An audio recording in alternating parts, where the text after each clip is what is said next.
Michel Bussy est l'un des auteurs contemporains incontournables du polar et du suspense en France.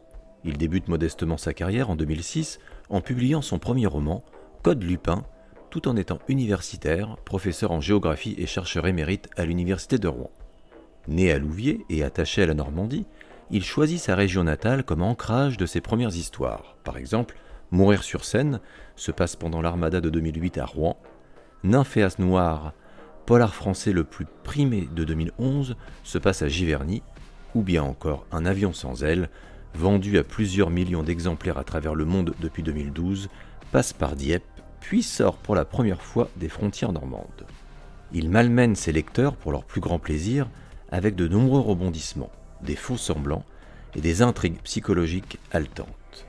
Il est aujourd'hui, et depuis une quinzaine d'années, l'un des écrivains français les plus lus et les plus vendus. Pourtant, Michel Bussy reste proche des siens et de son public. Il passe également beaucoup de temps à discuter avec son lectorat, loin des paillettes et des dîners mondains. C'est aussi un jeune grand-père heureux et comblé.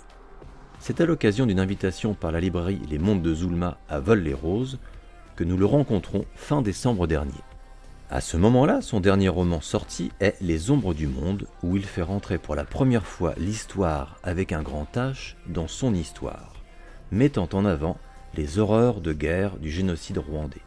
Moment parfait numéro 5 avec Michel Bussy.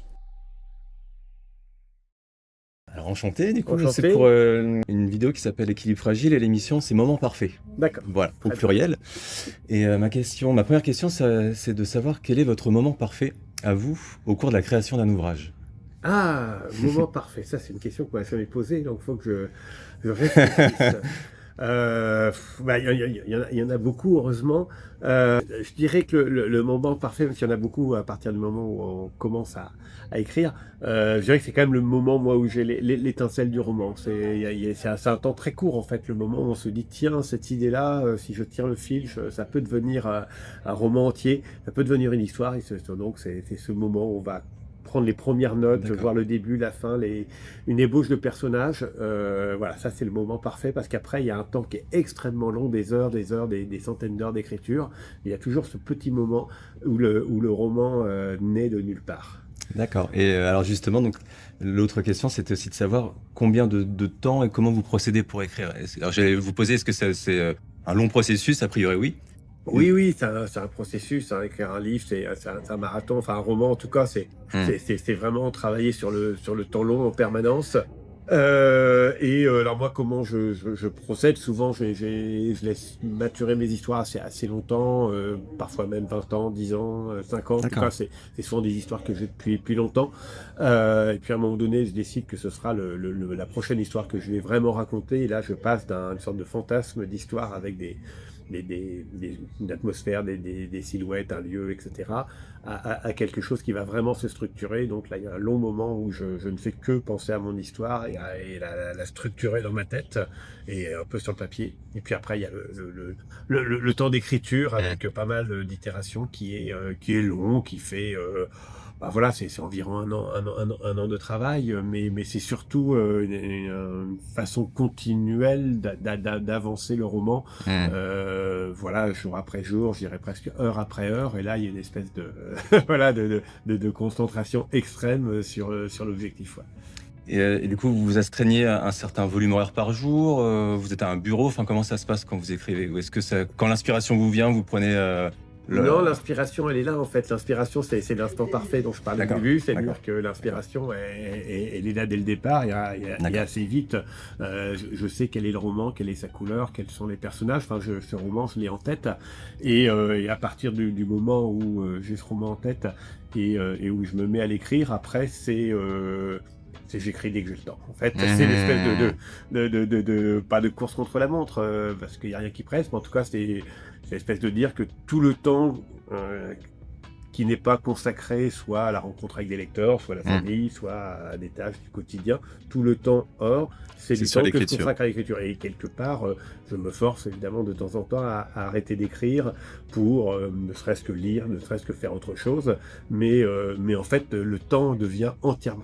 Tous les temps morts sont D'accord, remplis par l'écriture. d'accord. Que ce soit l'écriture pure, que ce soit la relecture, que ce soit Mmh. prendre des notes parce on doit faire avancer une scène. Enfin voilà, c'est une façon de remplir. Et du coup, on avance, je pense, beaucoup plus vite que si je me donne 1 heure ou 2 par jour, Mmh. ou même 10 heures par jour. Mmh.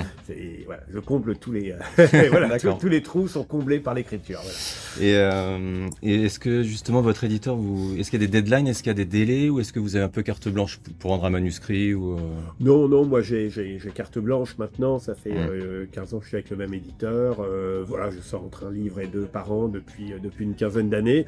Je dirais même que j'ai un peu d'avance sur le rendu, donc on travaille tout à fait confortablement, dans le sens voilà, où généralement, voilà, même mon éditeur peut avoir un manuscrit parfois un an et demi à l'avance, et donc on sait qu'il va paraître un an après, on le Mmh. travaille, on le corrige, on pense au titre, à la maquette, enfin voilà. Non, non, là, il y a plutôt. Là, je suis confortable, je suis plutôt quelqu'un qui, comment dire, voilà, qui travaille avec de l'avance, et du coup, il n'y a pas ce côté, ah, le livre doit sortir dans 3 mois, je n'ai Mmh. toujours pas fini le dernier chapitre. Je détesterais travailler comme ça. Et puis, une nouvelle Mmh. fois, je pense que, voilà, j'ai suffisamment d'idées d'avance pour ne pas être dans cette problématique-là. Alors une question qu'on a dû vous poser 1000 fois, mais moi qui m'intéresse beaucoup, c'est comment vous êtes passé d'universitaire prof, de géo, Mm. à auteur, voilà, qui est l'un des plus lus et vendus, en France? Bah, en fait, c'est une forme de hasard. Et le premier aspect, être universitaire et écrivain, c'est quelque chose Mmh. qui est relativement banal. Enfin, des journalistes écrivains, des profs écrivains, des profs d'université écrivains, enfin, c'est quelque chose extrêmement banal. Mmh. Je pense Mmh. qu'il y a même peut-être enfin moins de profs qui n'écrivent pas que de profs qui écrivent. Enfin, voilà, voilà, cette envie d'écrire un roman, d'écrire une histoire, d'écrire sa vie. Dès qu'on est dans des métiers qui peuvent s'apparenter à quelque chose de littéraire, je crois que le Mmh. fantasme du roman il est là en permanence.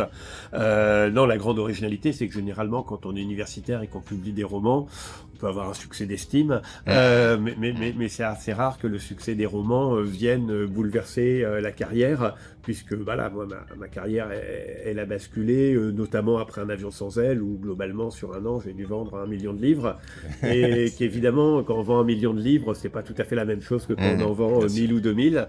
Et à ce moment-là, bah, évidemment, le choix se posait entre continuer mon métier ou ne devenir qu'écrivain.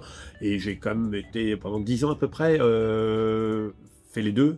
Mais à un moment donné, c'était compliqué de tenir. Et puis Mmh. surtout, moi, j'avais des mandats. J'étais directeur d'un labo CNRS, j'étais élu au CNRS aussi, donc j'avais des mandats un peu importants dans la recherche. Et donc, à un moment donné, quand le succès s'est confirmé, bah, j'ai prévenu un peu autour de moi en disant qu'à la fin de mes mandats, je demanderais une disponibilité pour ne plus faire Mmh. qu'écrire, ce qui se faisait de façon assez complémentaire, puisqu'on est quand même dans des métiers on va dire de communication, de création, et Mmh. que finalement, quand j'ai écrit mes livres, ça restait des livres assez géographiques, sur des thèmes assez sociologiques, et du coup, je passais de quelque chose qui était souvent assez pointu dans mes recherches, qui s'adressait à plutôt un petit nombre, à quelque chose qui s'apparenterait peut-être à la vulgarisation, et qui Mmh. s'adressait à un très grand nombre. Mais évidemment, on est unique, donc moi je continuais finalement de puiser dans ce que j'ai appris en tant que chercheur dans mes romans.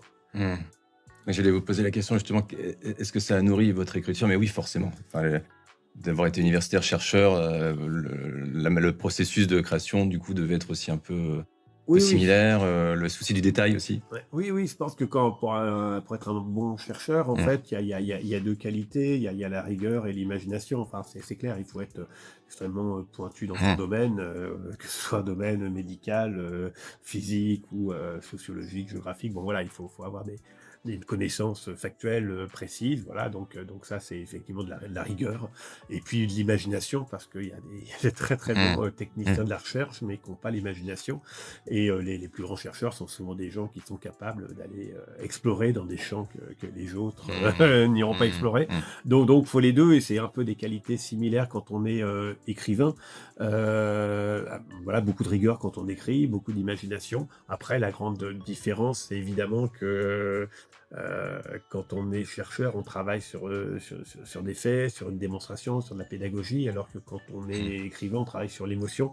Mmh. C'est la grande différence. Mmh. Donc, du coup, Mmh. l'écriture n'est plus du tout la même. Je dirais que le roman doit être forcément subjectif, Mmh. enfin voilà. C'est ça. Alors que la recherche, quelque part, doit être désubjectivée. Oui, Enfin, oui, voilà, en tout complètement cas, objectif on et doit avoir quelque chose factuel. qui est une démonstration neutre et reproductible. Mmh. Alors il y a une cartographie de vos ouvrages, en fait, qui met en valeur le fait que vous êtes normand. Mhm. Il y a plusieurs ouvrages comme ça où on peut Ouais. suivre un peu, voilà, les différentes villes, et vous ancrez souvent donc vos histoires dans des villes précises de Normandie. Ouais. Et qu'est-ce que ça apporte pour vous justement, ces origines et cet ancrage comme ça à la Normandie? Qu'est-ce que ça apporte? Qu'est-ce que ça nourrit? Mes romans, ils sont vraiment les deux, c'est-à-dire qu'il y a à la fois un côté très, très local, Mmh. avec un certain nombre de romans qui sont vraiment situés en Normandie, d'ailleurs plutôt mes Les premiers premiers, ouais, romans, les premiers. mais pas que. Et puis toute une série de romans qui sont vraiment des romans de voyage, où voilà, je vais partir aux îles Marquises, je vais partir au Rwanda sur le Mmh. dernier.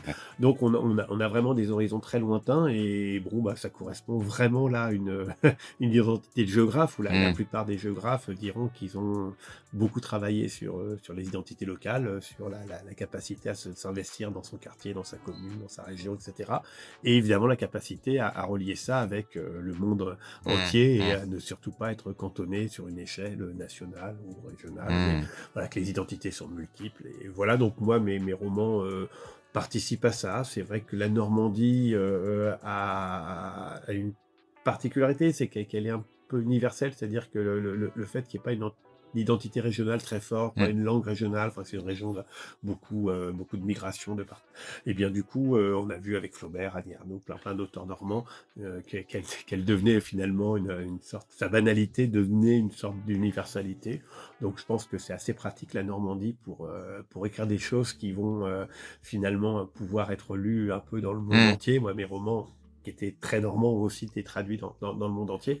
Et puis à l'inverse, voilà, moi j'adore voyager, donc je me sens pas du tout, comment dire, détenteur d'une identité de né Mmh. natif en Normandie, Mmh. qui ne parlerait que de la Normandie. Enfin, la Normandie, pour moi, c'est pas ça du tout. Peut-être qu'il y a des auteurs bretons, provençaux, qui peuvent avoir une revendication Oui, il y a pas de régionale plus revendication du forte. tout, bien sûr, bien sûr. La Normandie, c'est un petit peu différent là-dessus. C'est pas une région Mmh. qui brandit vraiment Mmh. sa fierté. C'est plus une, c'est pas une identité voilà, ressentie, et qui se mélange à beaucoup d'autres. Et du coup, est-ce que vous savez, par exemple, il y a beaucoup de touristes qui viennent un peu sur les traces de Monet, de Flaubert. Est-ce que vous savez si, par exemple, il y a des amateurs de Michel Bussy qui viennent comme ça en Normandie sur les traces voilà, de vos romans Ouais, ouais, un petit peu la Monnaie, par exemple, hein. Je sais que Ouais, Nymphéa Noire, alors ouais. évidemment, il y a beaucoup plus de gens qui viennent pour voir Mmh. quand même les jardins de Monet que de se balader sur les lieux du roman Nymphéa Noire, mais quand même, je sais que ça fait pratiquement 10 ans que le comité du tourisme de Giverny organise chaque été plusieurs visites guidées du village théâtralisées à partir de Nymphéa Noire. Et puis parmi mes lecteurs, c'est assez fréquent quand même que ceux qui ont lu Nymphéa Mmh. Noire aient eu envie à un moment donné d'aller à Giverny parce qu'ils ont lu le roman. Voilà, alors ça représente évidemment une goutte d'eau parmi les Mmh. visiteurs, mais quand même, il y a ça.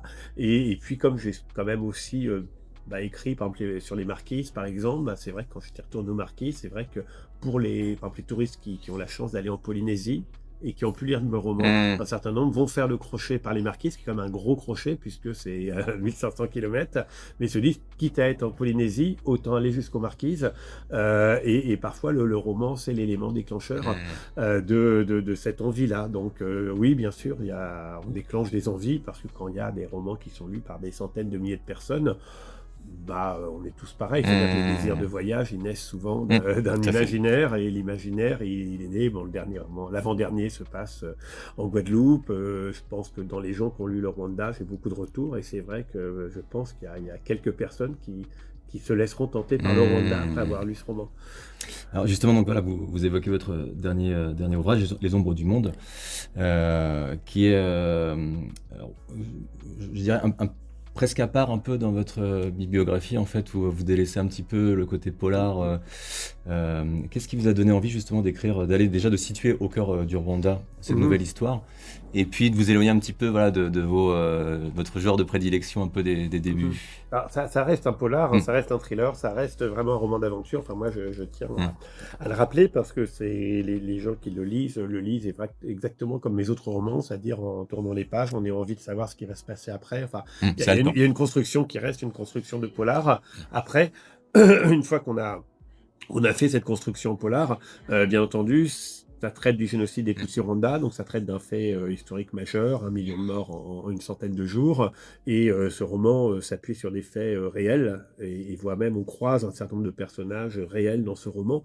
Donc c'est ça vraiment la nouveauté. C'est qu'évidemment, il y a un travail documentaire. Et puis la nouveauté aussi, c'est que le génocide des Tutsis Rwanda est relativement méconnu dans ses détails, même si on sait qu'évidemment ce génocide a existé. Il y a une forme de déni en France, de tabou, puisque la France porte une lourde responsabilité dans ce génocide. Et du fait de ce tabou, eh bien, un grand nombre de Français, même s'ils ont lu Gaël Faye, même s'ils ont lu Scholastique Mukasonga, ils ignorent les aspects politiques. Et donc, c'est aussi une des nouveautés, c'est que c'est quand même un roman à thèse qui défend très clairement une thèse et qui informe les Français. Donc, il y a un double effet dans les gens qui lisent ce roman. C'est à la fois, bon, finalement, ils sont pris par l'histoire, ils sont émus, ils ont envie de savoir la fin, ils ont envie de trouver les clés de l'énigme. Et en même temps, ils apprennent en permanence des choses sur le Rwanda.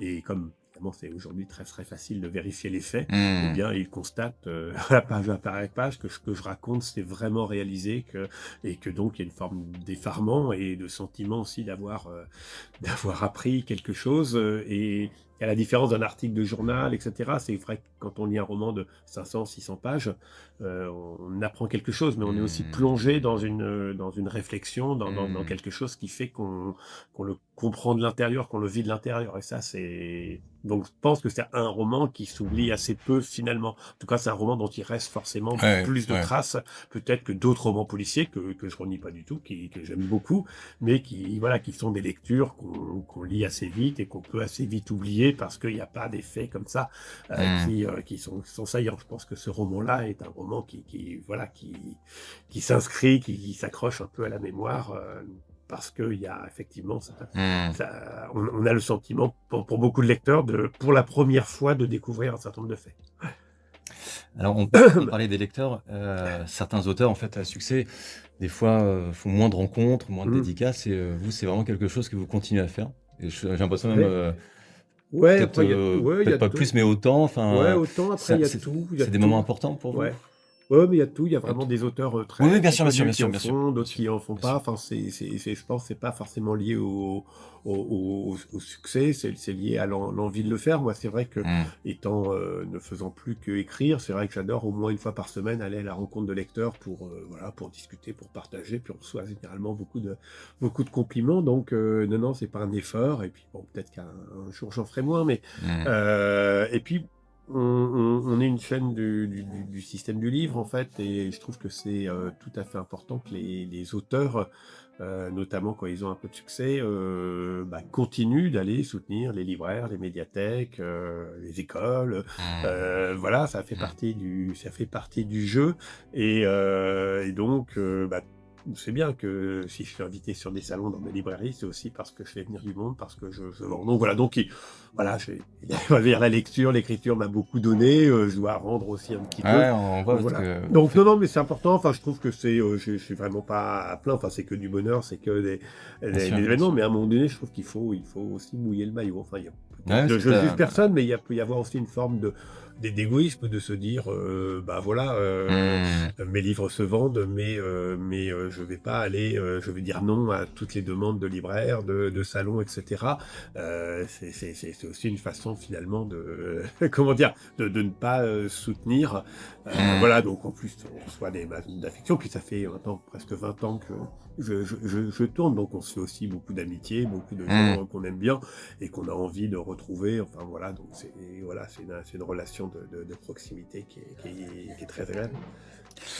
Alors dernière question, on parlait de moment parfait et je voulais savoir pour vous, est-ce qu'il y a un moment parfait que vous avez vécu ou un moment parfait dans l'absolu pour vous? Voilà, en dehors de l'écriture, Ah, carrément, en dehors de l'écriture? voilà, en dehors de l'écriture, un moment parfait qui sortirait voilà, de la création, mais juste un moment parfait, que vous avez vécu ou qui est pour vous comme ça dans l'absolu un bon moment que vous appréciez, autrement que quand vous écrivez?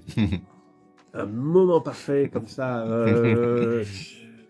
bah, là, on est obligé de sortir des trucs, extrêmement, banals, mais oui, moi, j'ai la chance, voilà, d'avoir 3 enfants, d'être grand-père depuis Mmh. pas longtemps. Je pense que tout le monde répond ça et effectivement, ces premiers moments où je me suis retrouvé à une table en vacances avec mes 3 enfants, leurs conjoints, mon petit-fils, et tout le monde réuni là, on se dit que c'est formidable d'être un écrivain connu, d'avoir plein de fans, etc. Mais qu'au final, il y a un petit truc dans le sens de la vie qui fait qu'on se retrouve un peu au bout de la table en regardant des gens qui ont Mmh. voilà, 30 ans de moins, voire 60 ans de moins pour mon petit-fils, et de se dire, bah, finalement, tout ça, tout ça, c'est pas si mal déroulé, et il y aura tous ces gens-là un peu derrière moi. Et voilà, on se dit que, bah voilà, on se revoit un peu en arrière, on se dit qu'on a construit quelque chose, quoi. Mais ce qui ne retire rien au privilège d'écrire des romans et de laisser aussi des romans derrière soi. Mais c'est vrai que c'est toujours un peu curieux finalement de se dire qu'on a beau se sentir très Mmh. original par ces romans, que finalement les plus beaux moments, les moments les plus intenses qu'on vit, ça sont souvent les mêmes que tous les êtres humains, les milliards d'êtres humains sur Terre, c'est-à-dire le espèce de sentiment animal peut-être ou physiologique qu'on ressent pour ses enfants et pour la famille qu'on construit. Donc c'est hyper banal et à la fois Mmh. on a beaucoup de mal à en sortir, surtout quand on vieillit un peu, puis qu'on est revenu de pas mal d'autres plaisirs, qui finalement étaient très agréables, mais qui voilà, qui ne nous raccrochent pas autant au sens de la vie, quoi. Mais merci beaucoup. Voilà, merci.